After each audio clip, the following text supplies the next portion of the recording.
Mr. Worf, do you know Gilbert and Sullivan? No, sir. I have not had a chance to meet all the new crew members since I have been back. They're composers, Worf. From the 19th century. Oh dear.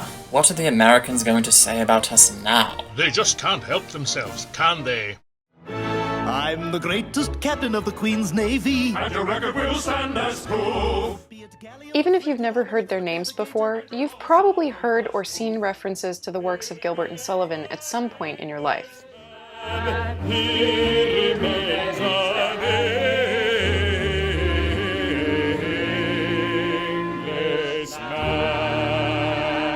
Countless movies and television shows have either included their music directly, remixed songs with new lyrics, or simply referenced their existence.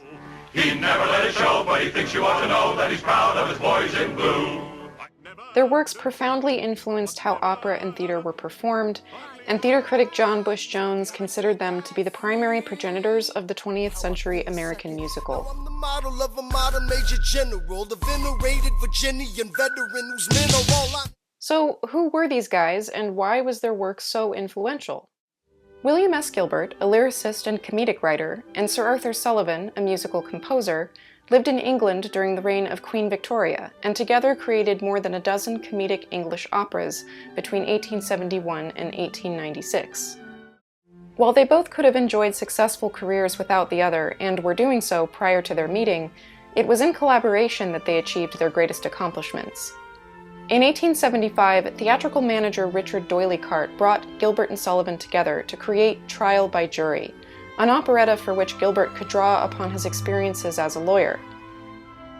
Following its success, they went on to create 12 more operas for Doyleycart, all of which ran for hundreds of performances. Their shows were both hilariously silly and bitingly satirical, brutally mocking the many absurdities of Victorian-era social norms, the legal system, and the British aristocracy. Essentially the 19th century equivalent of Saturday Night Live or The Simpsons in the form of an opera. The hallmarks of a GNS opera usually involved a couple whose love is complicated by social circumstance, mistaken or secret identities, at least one, sometimes a dozen, stuffy British aristocrats, occasionally fun occult elements like a magic potion or a ghostly curse. Always with your silly magical potions and lozenges, eh, Gilbert? Well, I didn't hear the audience complaining. A surprise twist of some kind, and ultimately a happy ending. Nearly all these elements are present in their earliest big success, HMS Pinafore. It premiered in 1878 and told the story of a lowly British sailor in love with his captain's daughter, who is well above his station and betrothed to the pompous and hilariously unqualified First Lord of the Admiralty. While their first three collaborations were all fairly popular in London, Pinafore, their fourth joint work, was an international sensation.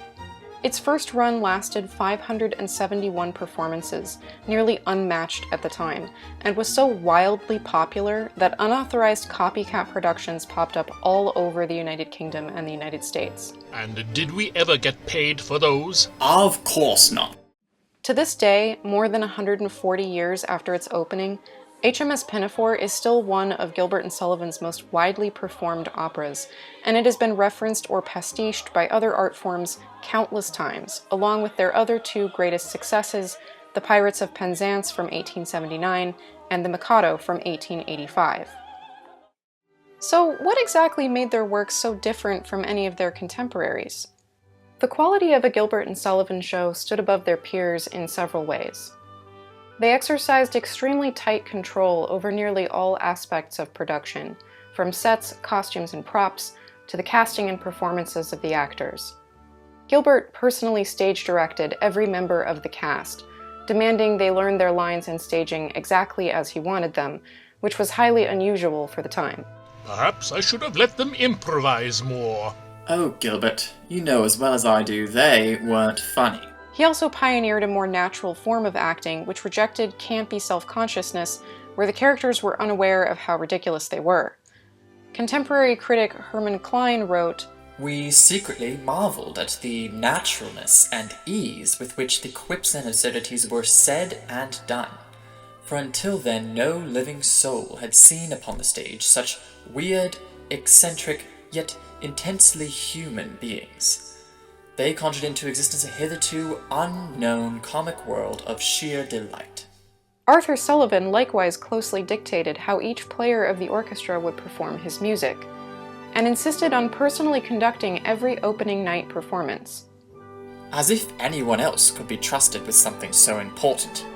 Together they ensured that the quality of their productions was extremely high, which brought a level of polish to the English opera that eventually influenced theatrical performances in general the world over. And there was something uniquely special about the combination of Sir Arthur Sullivan's brilliant music with W.S. Gilbert's witty, humorous libretti. Sir Henry Wood said in 1922, Sullivan's music is much more than the accompaniment of Gilbert's libretti, just as Gilbert's libretti are far more than words to Sullivan's music. We have two masters who are playing a concerto. This rare harmony of words and music is what makes these operas entirely unique. They are the work not of a musician and his librettist, nor of a poet and one who sets his words to music, but of two geniuses. You hear that, Sully? He called us geniuses. Now if only he can convince our accountants. So, all of that may have been very impressive in the Victorian age, but why are people still performing GNS operas more than 140 years after they were written? Well, Gilbert's particular style of social satire can easily appeal to any modern audience, provided that you do it right. There's a funny little paradox that arises when you stage an opera that's more than a century old. On the one hand, the original lyrics and dialogue unfortunately sometimes contained racist, sexist, or ageist tropes, and often referenced historic places or people, or used words or phrases that a modern viewer may not even understand. On the other hand, the operas are so old that they're in the public domain, which means you can just change that stuff. This often gives production companies a chance to put their own creative spin on the work, or at the very least update some lyrics with modern references that modern audiences can relate to, which in a very fitting way actually retains the spirit of the original satire more so than a production that exactly replicates the original.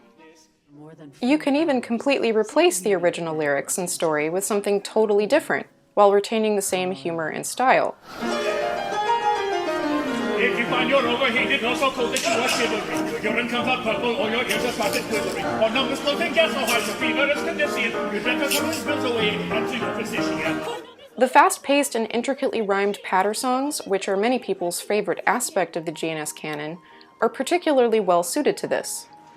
I am the very model of a modern U.S. president, a liberal one at first, but now it seems I have a centrist bent, and though my popularity has waned, I am not hesitant to say I've done quite well so far, although I lacked experience. Oh, how delightfully creative. Well, you would say that, but of course they haven't changed your music. And whether you perform it straight or completely remix it, a GNS show is always a blast for the singers.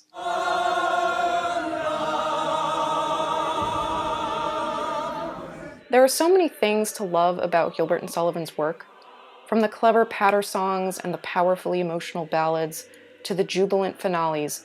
Their operas have been bringing joy to audiences and performers for a century and a half. If you've never seen one of their shows, I urge you to give Gilbert and Sullivan a moment of your attention. You'll be glad you did.